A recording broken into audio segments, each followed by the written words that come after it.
Почитувани гледачи, Бизнес клуб продолжува понатаму. Денешен гостин Сашо Номовски.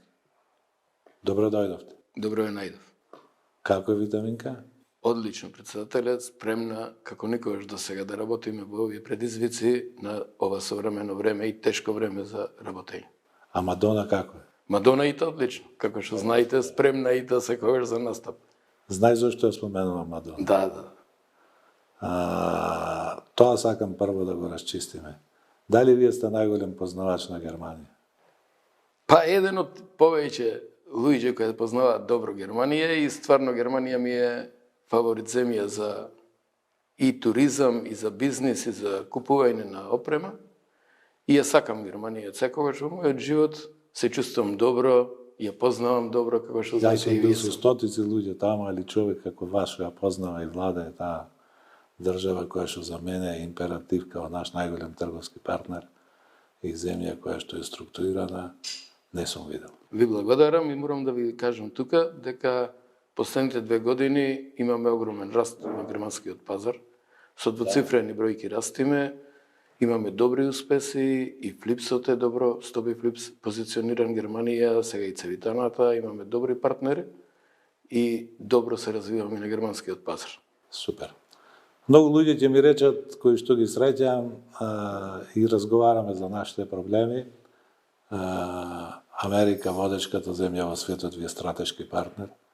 Во Европа најголемата економија ви е економски партнер, број 1. Најголем извоз имаме таму и најголема трговска размена. И што ви уште сакате? Освен да работите. Тоа е. Ти го делиш тоа мислење? Истото го делам, точно така. Најголем партнер ни е Германија и Европската унија економски, а стратешки партнер Америка. Што ме така треба човек да се чувствува безбедно и да работи за да оствари своји резултати? Апсолутно, ние и членка сме на НАТО и тоа не е дополнителна гаранција за безбедност и за заштита на капиталот на компаниите.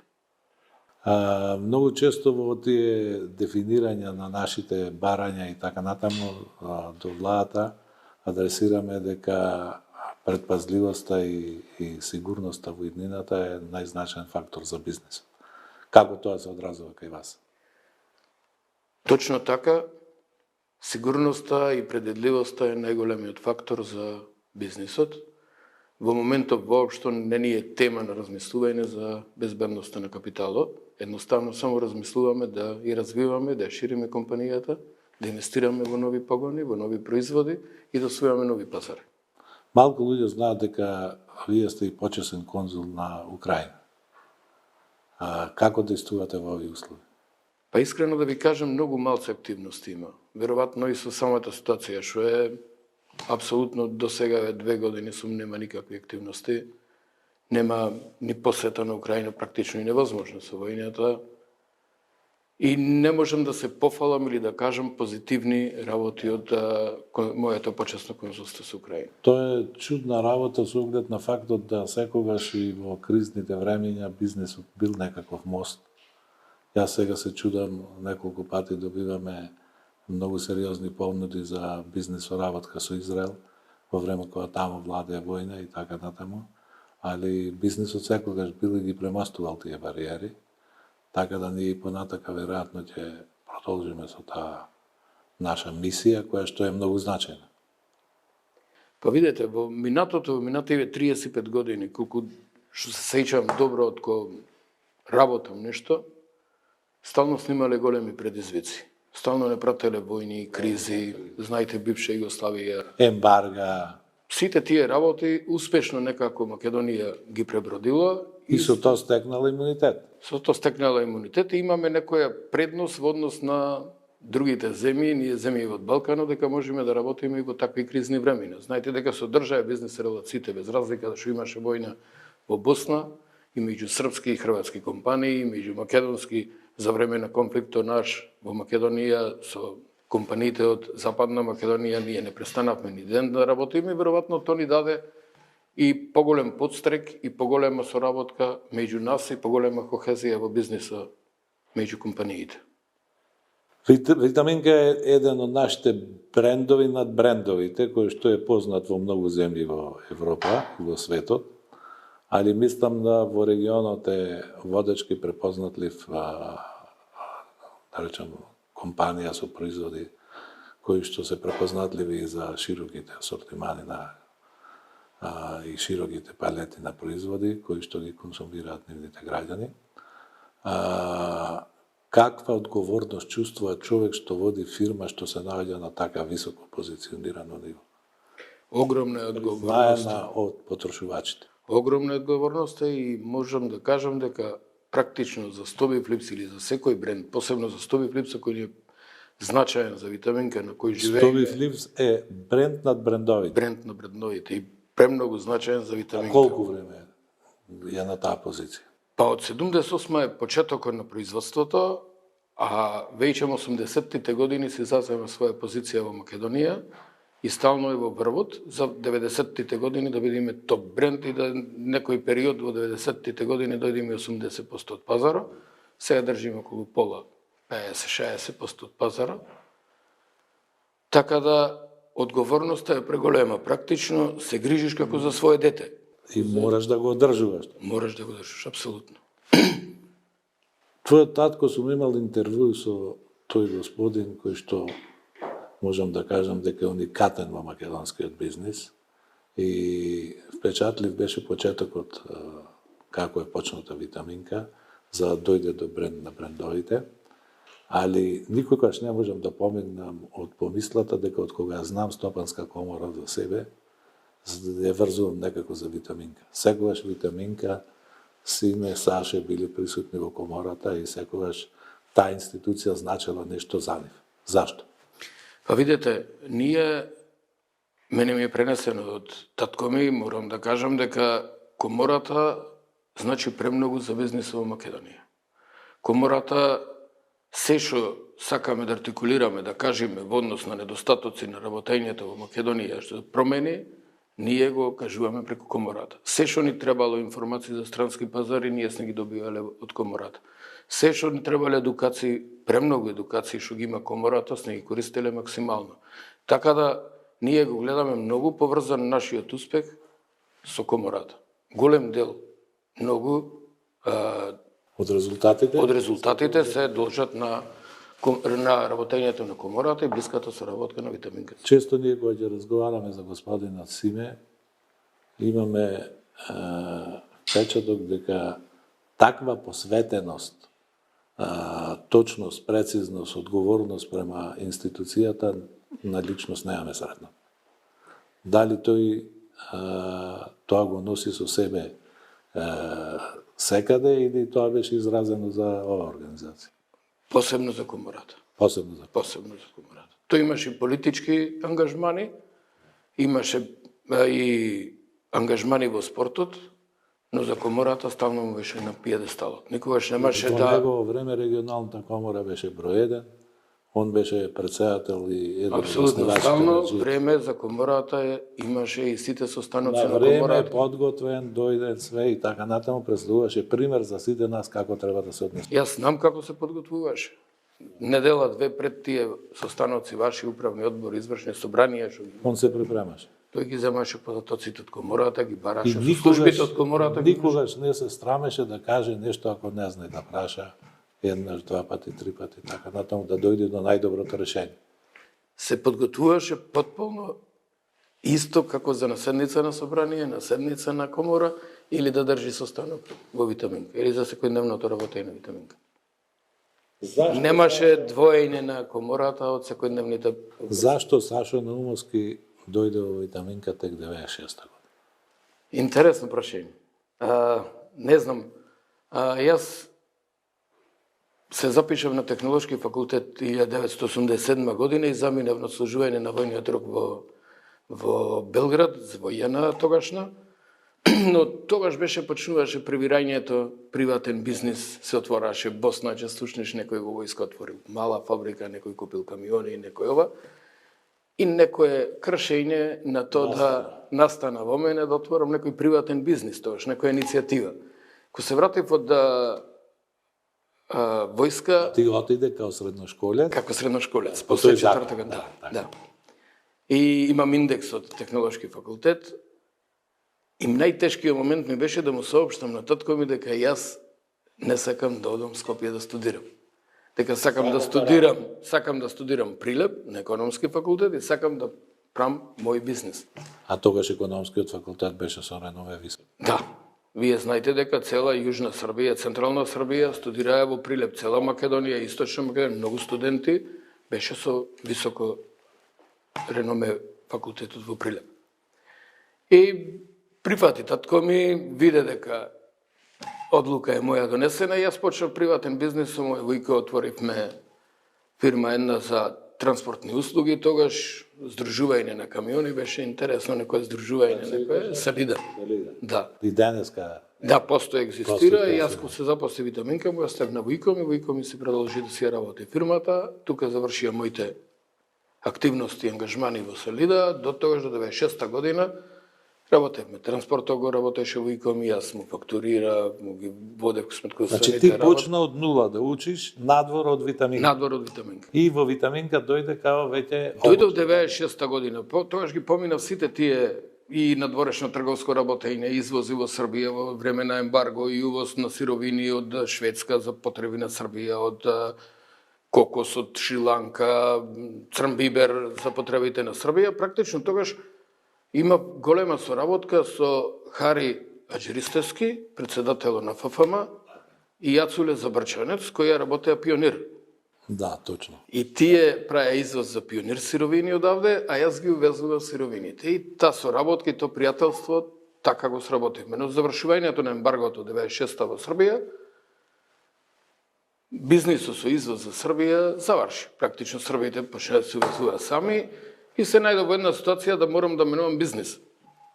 И во тој момент, на инсистирање на мојата мајка, да почнам да работам Витаминка. Дотоаш немавме со татко ми муавет да работам Витаминка. Тој ја тераше Витаминка, тоаш приватизацијата, пазари нови, рушење на тие пазари, во лоша ситуација се најдоа, тоаш беше 450 луѓе, падна е на 330, се изгуби тој пазар, традиционален Хрватска Босна.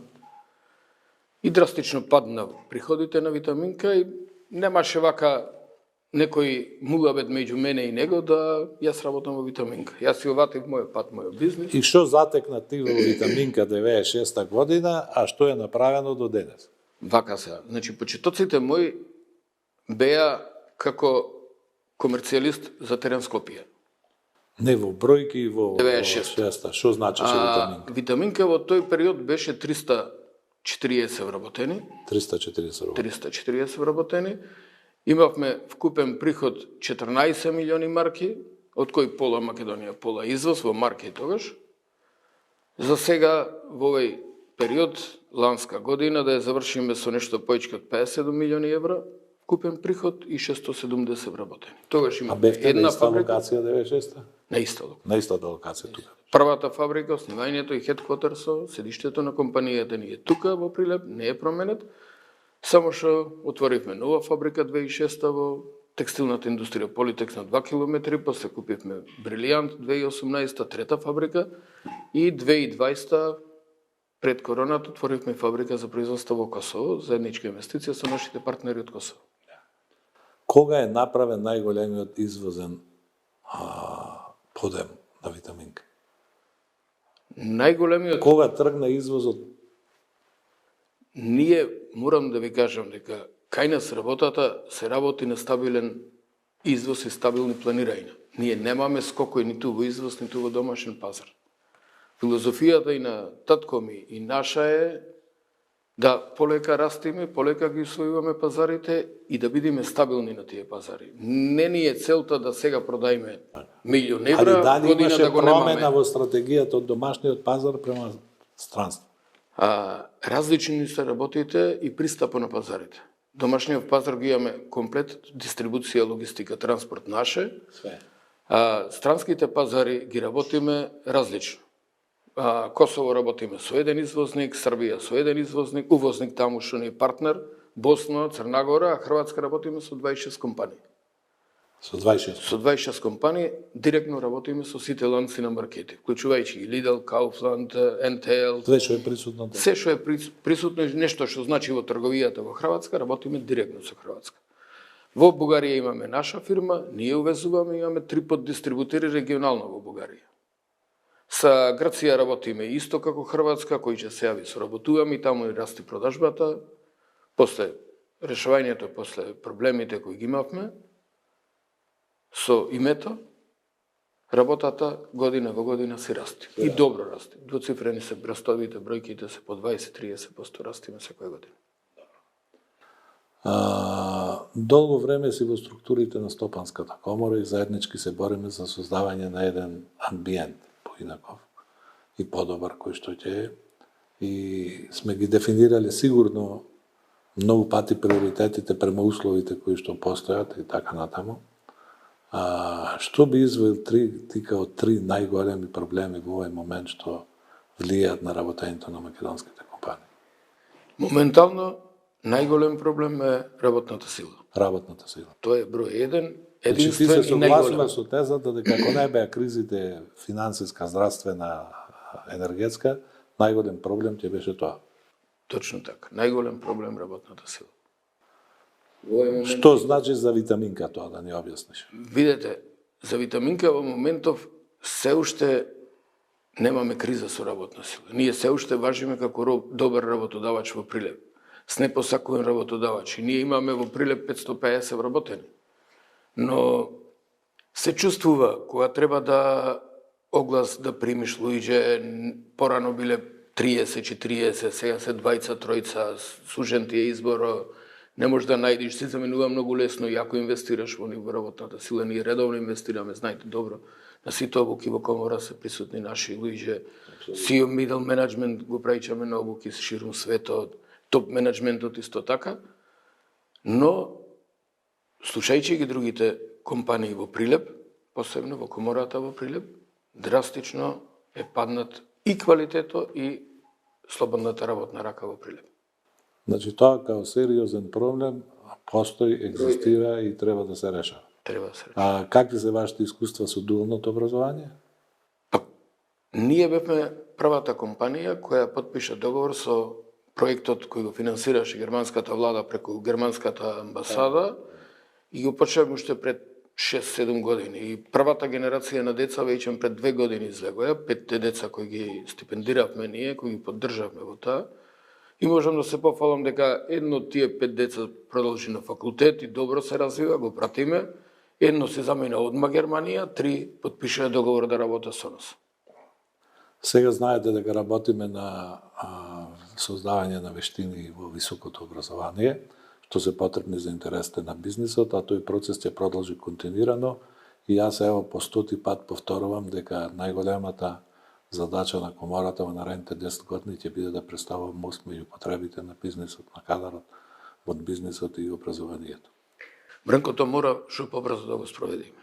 Се сложивме сите во комората и мора да работиме на тоа, посебно со нашите универзитети. Мора да се врати практичната настава и на високото на образование, на студентите кои ги имаат, на академците да дојдат во компаниите. Да се судрат да се кој универзитет, кој не е универзитет. Тоа мора. Квалитетот мора да подигне. Квалитетот мора да се подигне, а институциите кои вршат контрола на работењето исто така да се преземат одговорност. Второто прашање во својот. Мораме да вратиме наш универзитет на Шангајската листа на повисоко место, не сега, кај што е Самуки.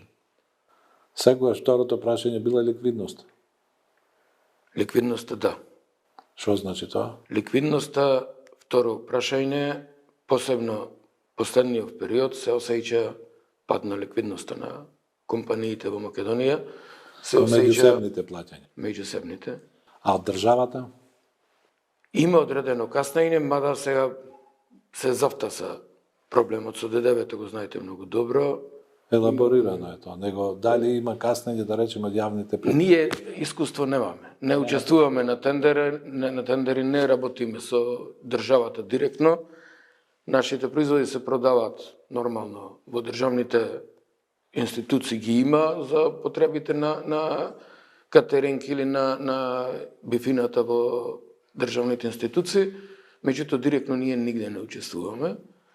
И се осеќа и кај тие компании каснењето. Сите кои има некои соработки со државните институции, со тендерите, реализација на тие тендери се касни. Тука е очигледно потребна поенергична акција и поенергична наша заложба за одредни работи. Ние на последната седница се согласивме на управниот одбор дека треба да и законот за ДДВ да претрпи измена во интерес на средување Долги на работа. години тоа го бараме. Бранко да се измени посебно за увоз на опрема, кога ќе увезуваме опрема или да не платиме ДДВ или да не го пребијат од договор. И мислам дека е време тоа да се прифати. Па мислам дека и не значи за државата тој. За нас, за компаниите е голема работа. Се рачунајте, увезуваш 2 милиони евра опрема, машини, ти мора 400.000 евра додатни да обезбедиш, да платиш на државата ДДВ. Се судрила ли витаминка со мито и корупција?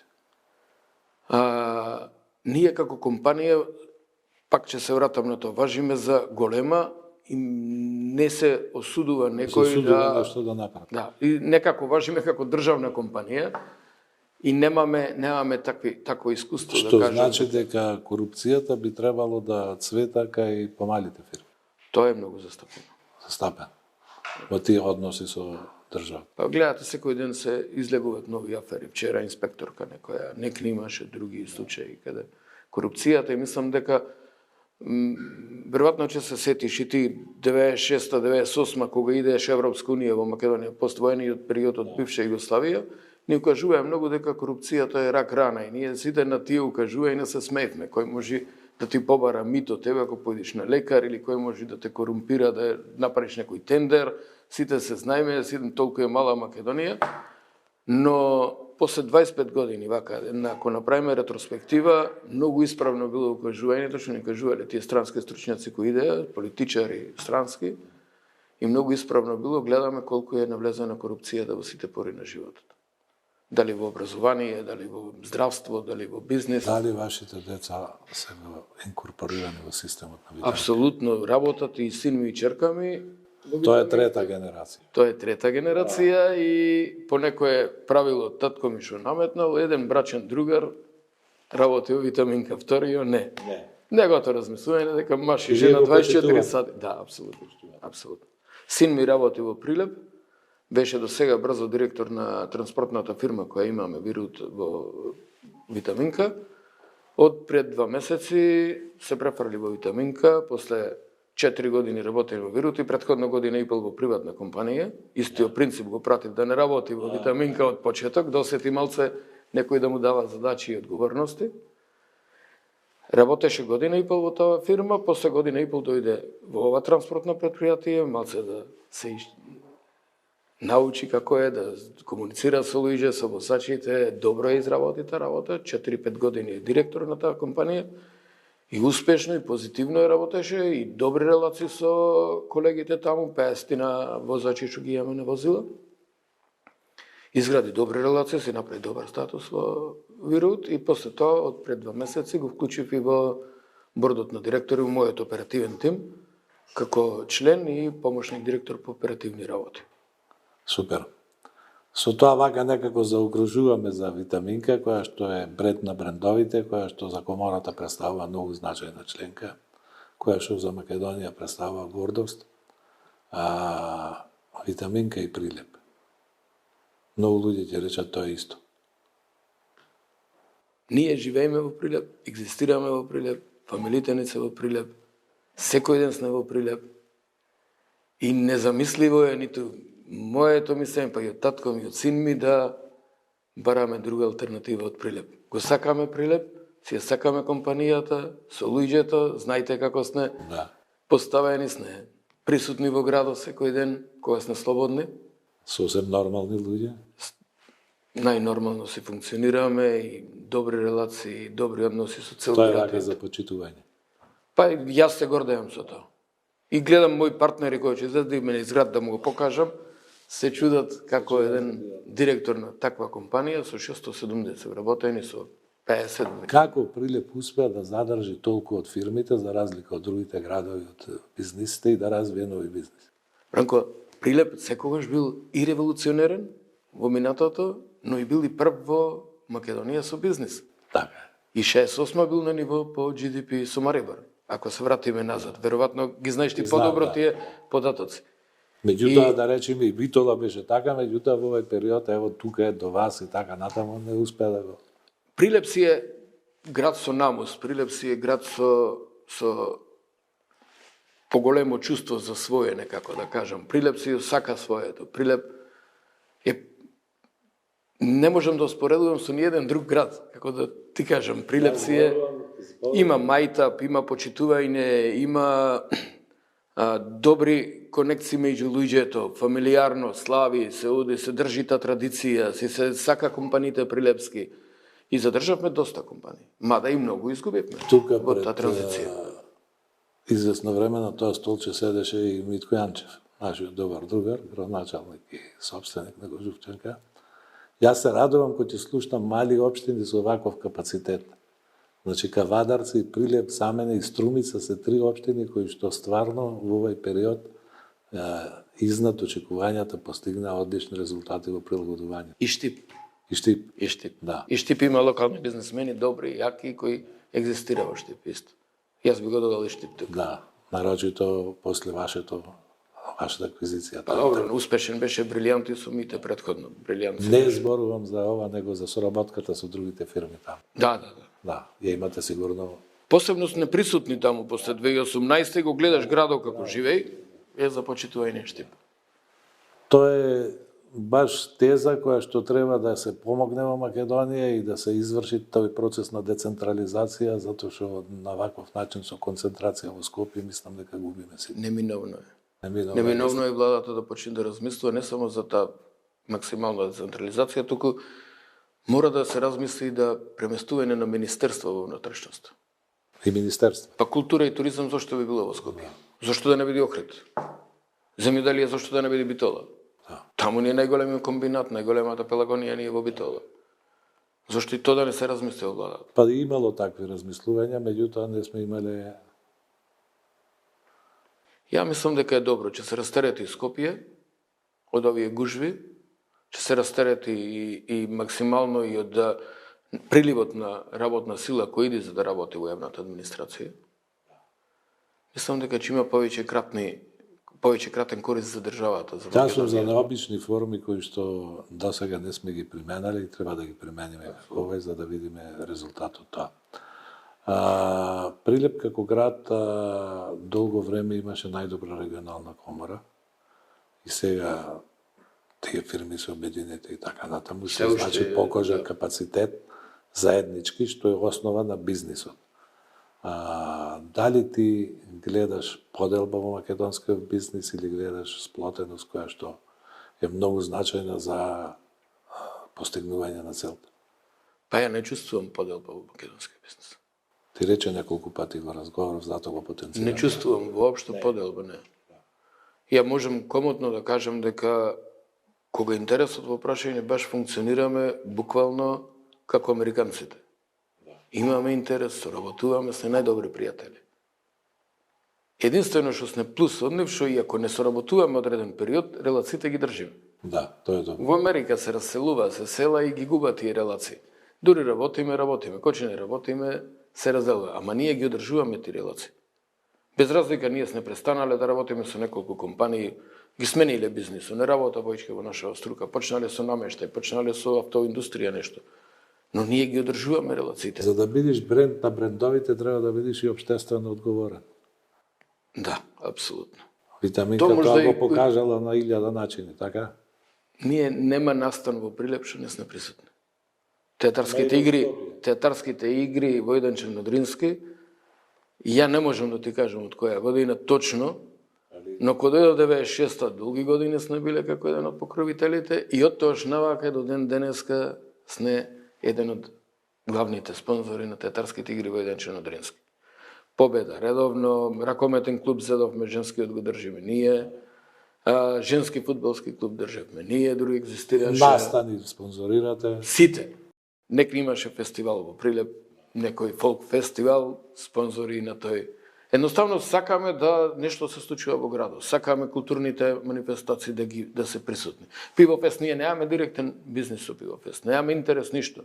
Но гледаме интересот на градот и стално сме едни од спонзорите на Пивофест. Години од кога почна Пивофест од 2003-2004 година. Зошто тој народ да не го почувствува таа еуфорија, тој настан, да дојде некоја музичка звезда. И тоа беше стварно добра манифестација. Одлично. Многу пати сме биле заедно. Заедно сме биле и не само ние, него и ги собиравме Партнери, фирми, да. партнери и така натаму се дружевме.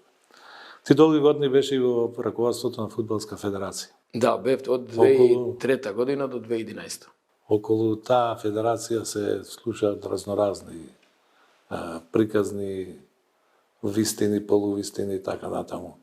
Што е вистината? Има ли Фудбалската федерација толкави средства да може да понесе товар за развој на една таква? Ја можам да кажам за тогаш, периодо, буџетот беше некои 4,5 милиони евра на Фудбалска федерација и во основа беа повеќето пари што идеа од УЕФА. Од УЕФА.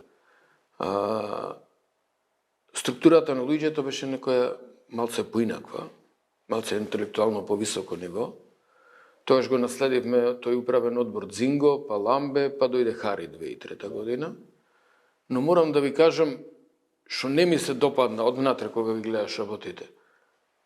Премногу луѓе кои едноставно нема друга екзистенција, гледа да бидат тука и се спремни за многу ситни интереси да ги растура фудбалската игра, да ја растура, да га... Тому е као резервна варијанта. Не, единствена варијанта. Единствена Единствена варијанта, екзистенција. За 1000 денари доди да биде делегат негде на утакмица, тој е спремен се да сруши, да го сруши квалитетот на фудбалот, не го интересира Да ги руши квалитетот на- принципите. Да, апсолутно. Али реално влегуваат пари од Европска унија таму, во таа Се институција. не знам кој е буџетот, тоа беше 4,5 милиона. Добро, па и да бил 4 во овие 30 години, тоа е сериозна пара. Сериозна пара. Гледаме ли ние нешто од тоа? Па гледате кај не е фудбалот. На кој Гледаме банки ли сте паднати? инфраструктурни објекти? Освен последно што беше направен на Филип II и прилеп се наместија на рефлектори, но никогаш не видовме утакмица ноќна во прилеп да се запала, да се играе. Ноќна утакмица. Како што и на нашиот стадион, освен финалето, супер финалето, ништо не одиграно. Значајно. Репрезентацијата игра имаше добри утакмици. Дојде Италија, делим имаше утакмици кои ги изигравме. Значи, можеме да дефинираме, Саше, дека за да бидеш бренд на брендовите, треба да си работник, треба да имаш принципи, треба да корпоративно и обштествено делуваш, треба и да делуваш ван структурите на бизнисот, треба и во структурите на бизнисот. Што значи тоа за еден човек како тебе? Тоа се сериозни Видете, обврски. Искуството или на можеш мојот да татко ги- покажало дека не е добро како бизнисмен да се инволвираш во политика. Но сето другото е корисно и добро и мора да бидеш И присутен. создава имидж на Мора да бидеш присутен во комора, мора да бидеш во општествениот живот, мора да бидеш во прилеп присутен. И тие обврски, и тие укажувања што ми кажал мојот родител, јас ги продолжувам. И ја му ги укажувам и на моите деца. И неминовно е да си присутен. Неминовно е витаминка да е присутна. Не можеш да се изолираш и да видиш Кај нас во се уште комфортна зона. девизата на работењето на витаминка, да, ние ќе зезуваме производи, но нас македонскиот пазар, кај што ние бизнисот, кај што ние фирмата, кај што е ние најбитен од сите други пазари.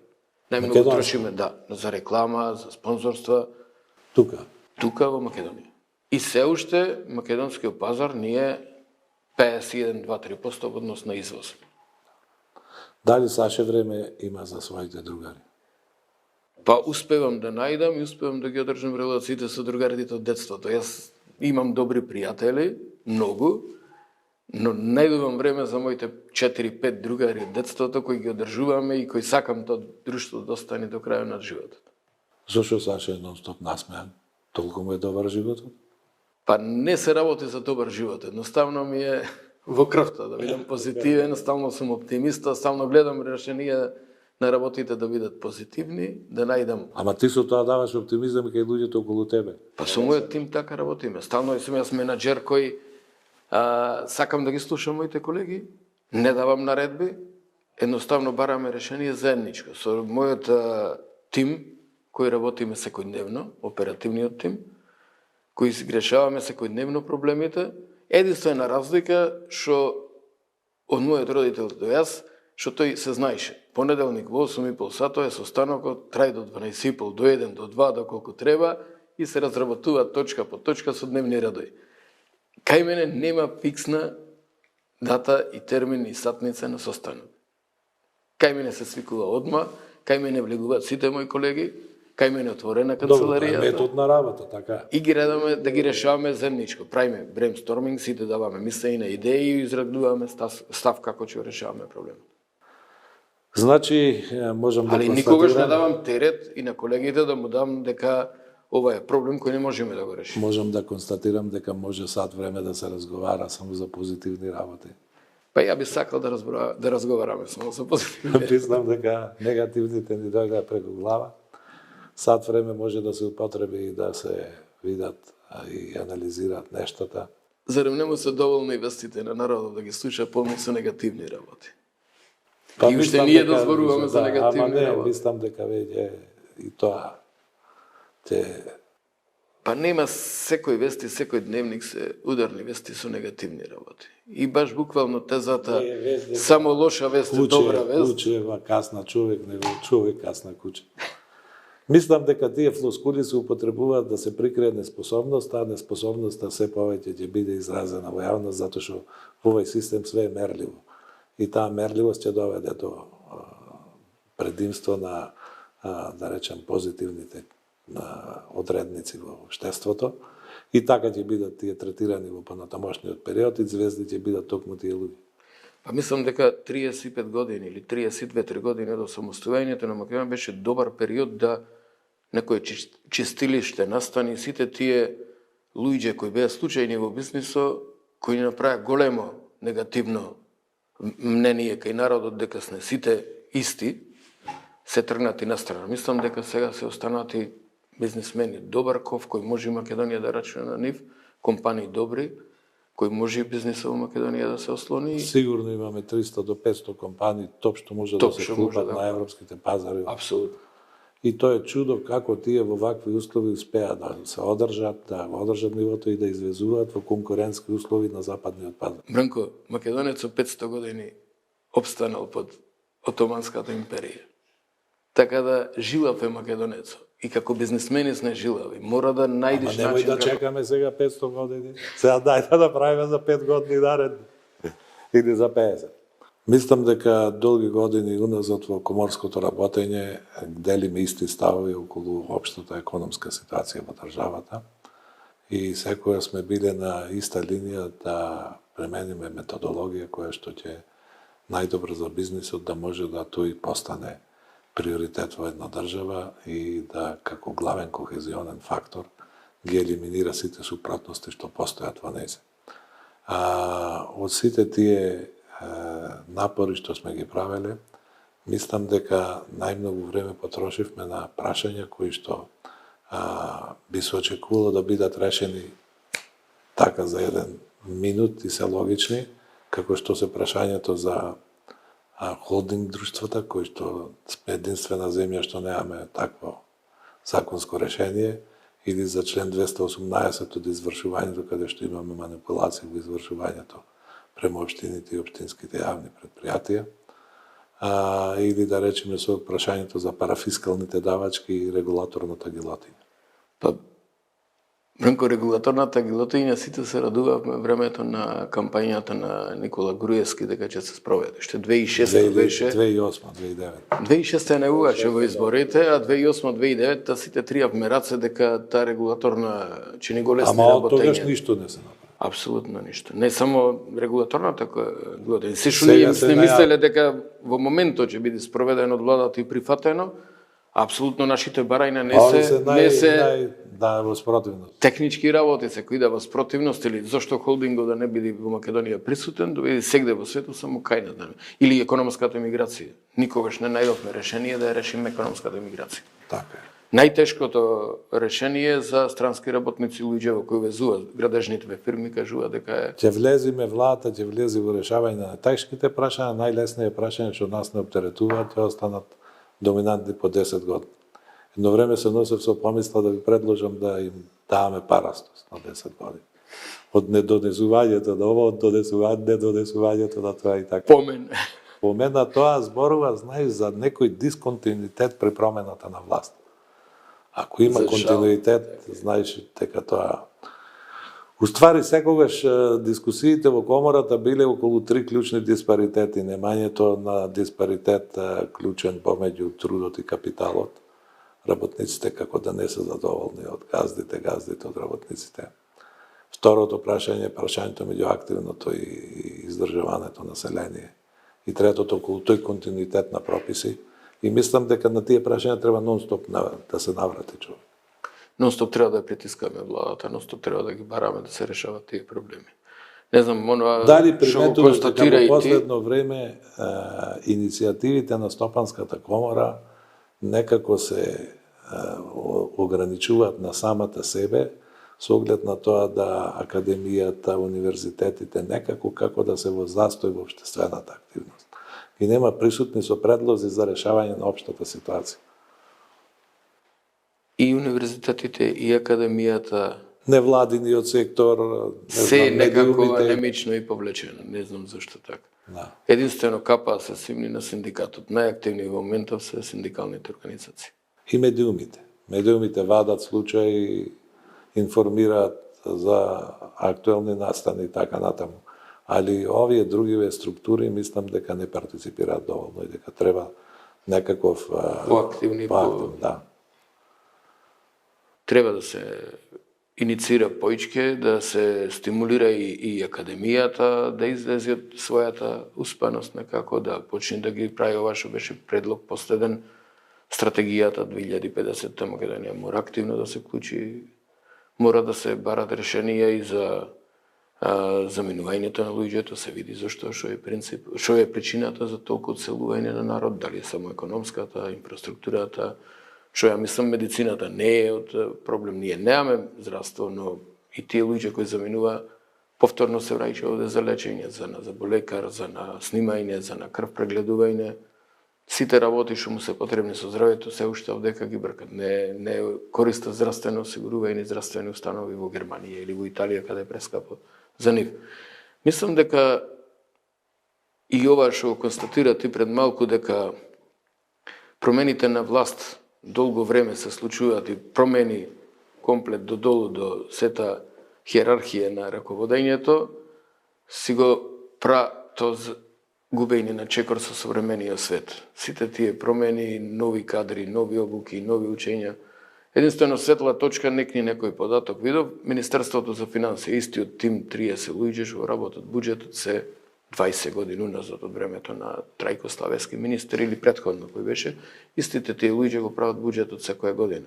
Тоа е единствена светла точка што видов дека и во јавната администрација во владата има некој тим кој останува, кој не е променет со секој менување на Јас сум владата. сретнал многу луѓе, али поединци.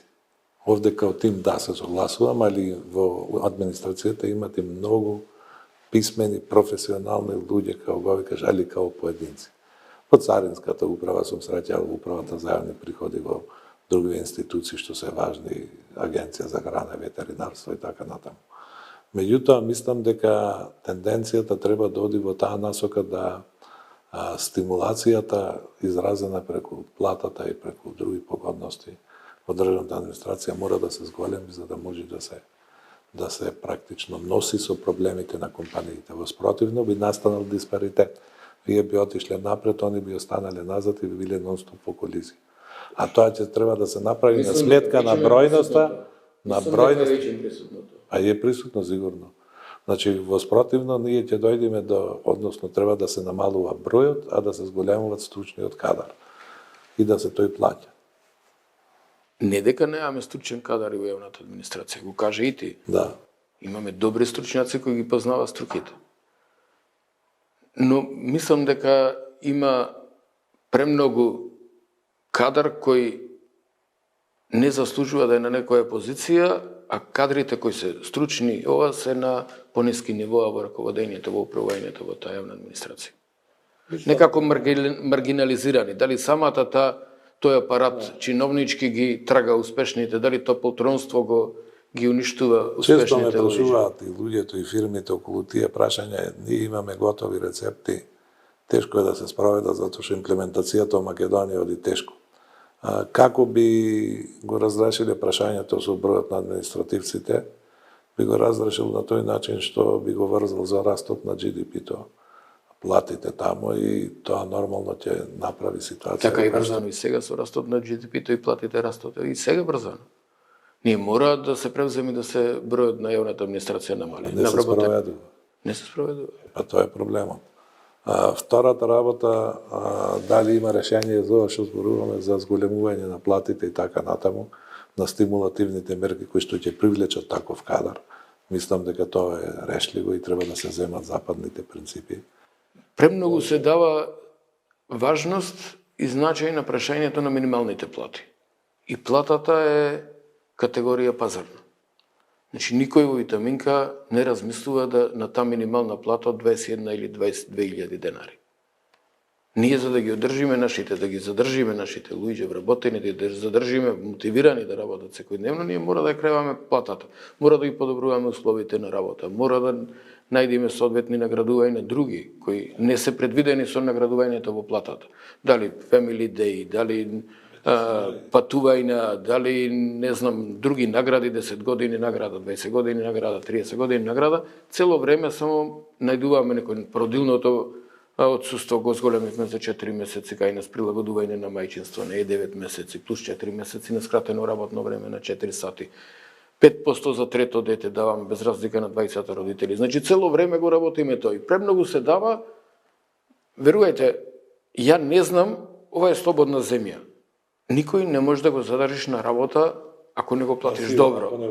Значи, ја не знам кои се тие компании што ги плаќаат 20.000 или 10.000 или 15.000 или што не осигура. Ја не знам зошто тие луѓе седа во такви компании. Сегде има недостаток на работна рака. Сите имаме потреба од луѓе за вработување. Така да, то треба да се остави на пазарната логика и платите да се раста на пазарна логика. По мене. Така е, да се врзат за тоа и да се истрај во тој. И ја не сум поборник на решавање на работите, на цените на пазарот со интервенции на владата, тоа кој ни се случува 3 години уназад. Мислам дека е време за издвојување на определени функции кои што немат да подлежат на партиските,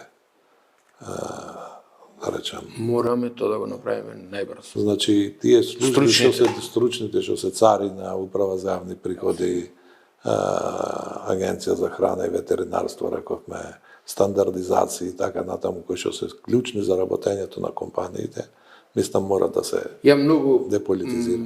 Очекувам, мислам искрено, мислам дека е последна шанса за мојата генерација ова влада да осетиме нешто дека ќе имаме подобрување во животот и очекувам многу резултати и тако сум оптимист, како што ти кажав и претходно, стално сум оптимист.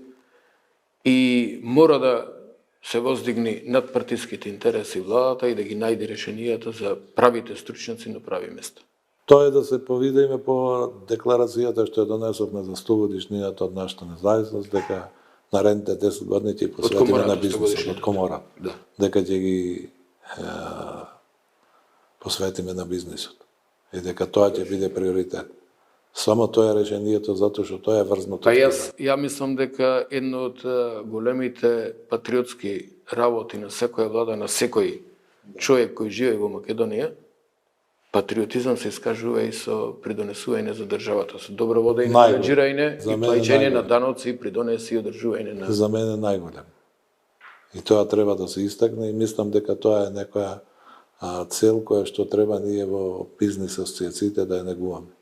Дека најголем патриотизам е да си ги отплатиш обрските према државата, да се поднесуваш одговорно према нејзе и да води сметка за тоа кај се потрошени твоите пари. Плати си деноците на 1 јануар, не има и кај се потрошени твоите пари. Значи транспарентноста мора да е запазена максимално, за да се знаеш, тоа е основа што ќе влечи после напред и ја поддржува основната идеја. Имате многу пријатели американци, германци, странци од запад кои работа. Првото моја се горде со тоа колку нивната компанија платила данок за државата и колку придонесла и колку патриотско се чувствува дека допринесле за Германија, за Америка и така. А нема поголем патриотизам од тоа. Или поголема срамота од него да ја крадиш државата. Тоа е најгнасен чин. Најгнасното. Се сложувам со тебе многу. Така. полошо нема од тоа да не ги си платиш доноците кои ти направила и некои услови, тие основни критериуми за работа, за бизнес, државата, и да не ги платиш тие обврски кои ги имаш. Плати и бори се за контрола врз нивното трошење. И јас сум за државата која ќе се работи за доноците да биде ригорозна. Но да ни враќа минимално подобрување на условите и минимално да направи нешто да каже дека бизнисот не е ова што досега се свајчало дека сме криминалци или тајкуни или олигарси или се туку, дека едноставно државниот апарат живее на бизнисот кој го прави приватните бизнесмени. Така е. Кои ги плаќа доноците и од тоа се финансира и здравство, и школство, и инфраструктура, и плати за јавната администрација се. Мора државата да поведи сметка, малце да го модифицира односот према бизнисот и да не постави на друго ниво, него ли кај што се најдуваме сега. Така е. Разговорот го започнавме со Германија, да го завршиме и со Германија. Често во разговорите со луѓето кажувам една анекдота, која ќе одиме на утакмицата во Бајерн, во Минхен, да го гледаме Бајерн, а твојот татко, кој што е највач на Борусија Дортмунд, ќе рече, па ова е Борусија Дортмунд, е Бајерн. Така е, тоа е на Борусија Дортмунд, јас сум на Бајер Минхен. Се гледа две утакмици на Бајер и едната беше со Шахтјор 6-0. Шахтјор беше, а втората беше со Барселона. Втората со Барселона. Да. И после Шахтјор летавме за Мароко. За Мароко, Кран Монтана форум. Летавме за Западна Сахара во еден град Дахла, каде се одржуваше Кран Монтана форумот, тогаш на покана на председателот, односно во состав на делегацијата на председателот Иванов. Така беше? Така беше, точно, и беше, ја мислам, последна делегација, бизнис, која била со председател на држава, 2016, мислам. Да. И исто 2015 последно сум бил со премиерот Груевски во Кина, на Кина 16+1. 16+1 со премиерите. И од точно така не сум учествувал на ниједна делегација, практично и немаше делегација, некој премиер или министер или председател на држава да не повика да патуваме некаде во делегација, бизнес делегација да не носи. Ја сега по измените, например, Министерството за надворешни работи е и надворешната трговија. Така е. И мора министерот да го земи како прва точка да во бизнес делегација. Сега ќе одиме во една, да речем, друга иницијатива, која што мислам ќе биде подобра. Во рамките на Коморскиот инвестиционен форум постигнавме согласност да која ќе оди председател на држава во поста на држава од сите 6 држави, било кој да е председател, да носи делегација од сите 6 држави на бизнесмени. Значи, ако председателот Вучич оди за Кина, може и да оди македонска делегација. И ако нашиот председател оди, да речем, во посета на Германија, може и да оди и од Босна. И така натаму, за да можеме да го зголемиме опфатот и да одиме према реализација на заеднички настап на трети пазар и заеднички производ и сајми. Брнко, знаеш, во минатото многу делегации. И со татко ми сте патувале многу, и со премиери, и со министри, и со председатели. Не дека сте направиле бизнес. Да. Но добро е чувството, мрежувањето, запознавањето со луѓето. Прв пат така полуприватно, полуслужбено со бизнесмени од Македонија и од други дејности. Разговараш, разменуваш искуства, се запознаваш, со министерот имаш прилика или премиерот да се видиш, да опрашаш и некои работи кои не можеш да ги поставиш или да ги како проблематика. Во Дахла колку време се дружев. Да, но и запознававме пријатели, се мрежувавме со бизнесмени од другите држави, ќе размениш визит карти, ќе направиш контакти, па тие ќе дојдат кај нас повторно. Мислам дека добра е таа пракса да се продолжи, мораме комората да инсистираме и со овој Коморскиот регионален форум да го внесиме и мислам дека затоа што денеска некако преовладуваат во светот овие мултилатерални скупови. На Македонија и фалат билатерални, се гледа во комуникацијата што има. Така да мислам дека тоа треба државата да го прави, а што се однесува до концептот за економска дипломатија, мислам дека е тоа концепт што треба да се гради Ние не можеме да очекуваме одма тоа да се направи, али самиот почеток што ова влада се одлучи да го направи, тоа е значаен чекор во кој што треба ние да партиципираме сега и да го доведеме како што треба моделот. Мултилатералните средби не се добри за Македонија затоа што сме ние мала земја. А тоа си послед.